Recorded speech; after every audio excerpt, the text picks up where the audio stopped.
मित्रों, कहानी को आरंभ करने से पहले हम आपसे कुछ दो बातें करना चाहेंगे। मित्रों, हम सभी लोग मंदिर तो जाते ही हैं। मंदिर जाना अच्छी बात है। उनकी कृपा हो जाए तो नाता जुड़ जाए, और नाता जुड़ जाए तो मंदिर के भगवान मन के अंदर आ जाएं। इसलिए मित्रों, मंदिर जाना और भगवान के दर्शन करना अच्छी बात है। और मित्रों, जब भगवान हमारे हृदय में विराजमान होंगे, जब भगवान हमारे हृदय में वास करेंगे, तो इस संसार की बुराइयां हमारे अंदर प्रवेश नहीं कर पाएंगी और ना ही अपना असर दिखा पाएंगी। मित्रों, एक बार शिव जी से किसी ने पूछा कि आप पर विष का कोई प्रभाव नहीं पड़ा, ऐसा क्यों? तो शिव जी ने कहा कि बाहर से गया विष और मेरे अंदर है राम जी।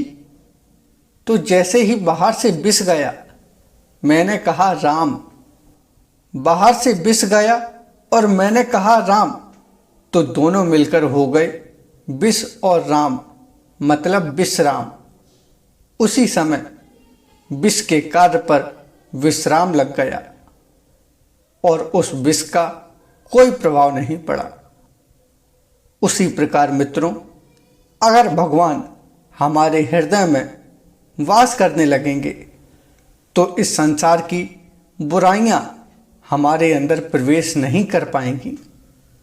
इसीलिए मित्रों, मंदिर जाकर भगवान के दर्शन करना अच्छी बात है। लेकिन मित्रों, हम ऐसा कर नहीं पाते हैं। हम मंदिर जाकर भी सबसे बड़ी गलती क्या करते हैं, सुनिए।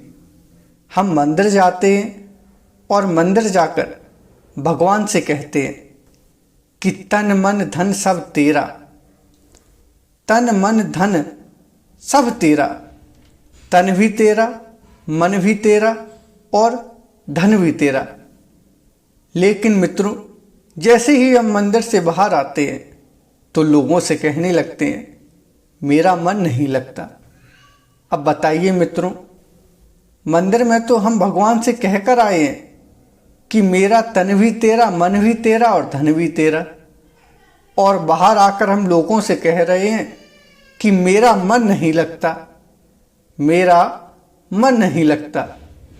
और मंदिर में कह रहे थे कि मेरा मन भी तेरा। अब बताइए मित्रों, ऐसे ही एक व्यक्ति पूजा कर रहा था और जोर जोर से प्रार्थना कर यही कह रहा था कि तन मन धन सब तेरा, प्रभु सब कुछ है तेरा, कि तन भी तेरा, मन भी तेरा और धन भी तेरा। और उधर बैठे हुए पुजारी जी उस व्यक्ति को देखकर हंस रहे थे, और वह व्यक्ति अपने मन में सोच रहा था कि पहले प्रार्थना पूरी हो जाए, उसके बाद देखूंगा। प्रार्थना पूरी की और पुजारी के पास गया तो बोला कि तुम मुझे देखकर क्यों हंस रहे थे? तो पुजारी ने कहा कि हम हंस रहे थे सो छोड़ो, तुम बताओ तुम क्या कर रहे थे? तो बोला हम तो प्रार्थना कर रहे थे। तो पुजारी ने कहा तुम प्रार्थना कर रहे थे कि मेरा हंसना देख रहे थे? तो गुस्से से बोला कि मैं दोनों काम कर रहा था। तो पुजारी बोले कि तुम दोनों काम कर रहे थे, इसीलिए तो हम हंस रहे थे। मित्रों, यही स्थिति हमारी भी है। हम भी भगवान से कहते हैं तन मन धन सब तेरा, लेकिन आप दिल से बोलना कि हम इन शब्दों का मान रखते हैं क्या?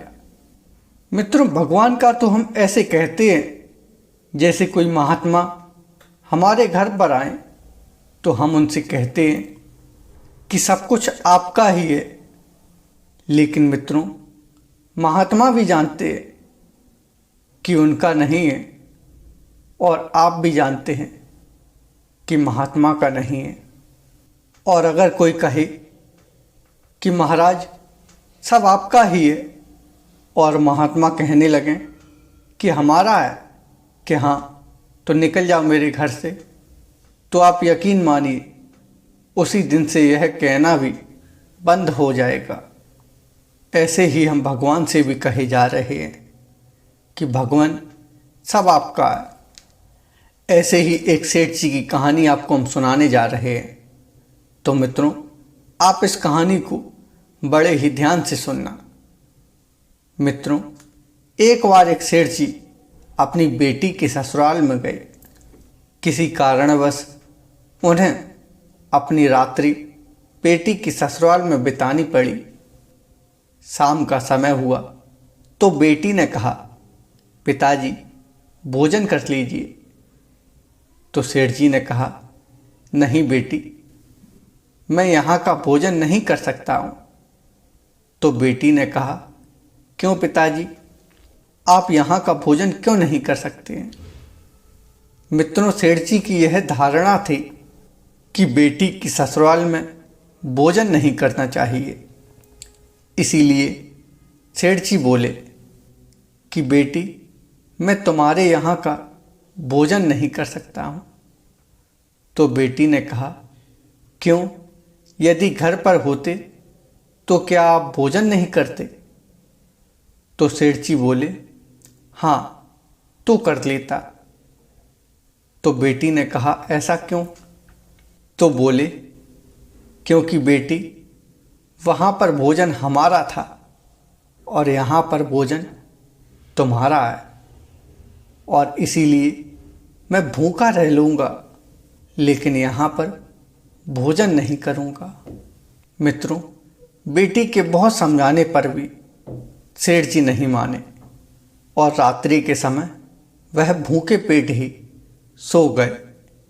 अब जैसे ही सेठ जी सोए, तैसे ही उनके सपने में भगवान प्रकट हो गए, बड़े उदास मन से। तो सेठ जी ने देखा और सपने में ही भगवान को प्रणाम किया और पूछा, भगवान, क्या हुआ? आप इतने उदास क्यों दिखाई दे रहे हैं? क्या कारण है? तो भगवान ने कहा कि आप तो कुछ ना पूछो, आपने मुझे अब तक धोखे में ही रखा। सेठ जी ने पूछा, क्यों?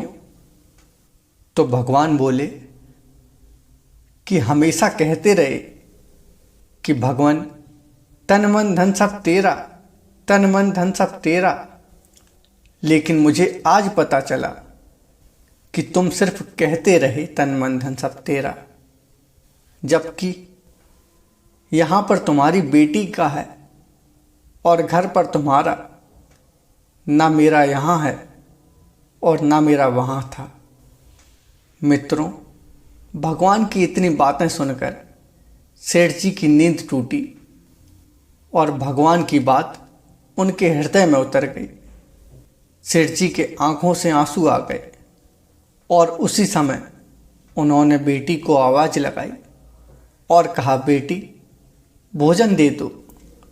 तो बेटी ने कहा, पिताजी आप तो सो रहे थे। तो सेठ जी बोले, बेटी, मैं आज से पहले भी सो ही रहा था, जागा तो आज हूँ, जो ये समझता रहा कि यहाँ तुम्हारा है और घर पर मेरा। और आज मेरी नींद टूटी तो आज मुझे समझ में आया कि ना यहाँ तेरा है और ना वहाँ मेरा है, जो कुछ है सब परमात्मा का है। मित्रों, उसके बाद सेठ जी ने भोजन किया और भाव विभोर होकर आंसू गिराते रहे और भगवान से क्षमा मांगते रहे। तो मित्रों, आपको ये कहानी कैसी लगी? अगर अच्छी लगी हो तो आप इस वीडियो को लाइक कर अपने मित्रों के साथ भी शेयर करें। यदि आप इस वीडियो को अपने मित्रों के साथ शेयर करेंगे तो आपके मित्र भी भगवान की भक्ति का आनंद लेते हुए शिक्षा प्राप्त कर सकेंगे।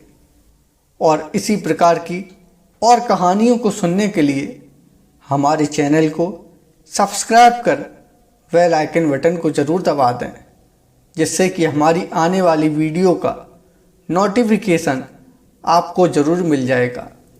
तो मित्रों, मिलते हैं एक बार फिर से इसी प्रकार की एक और कहानी के साथ। तब तक के लिए राम राम मित्रों।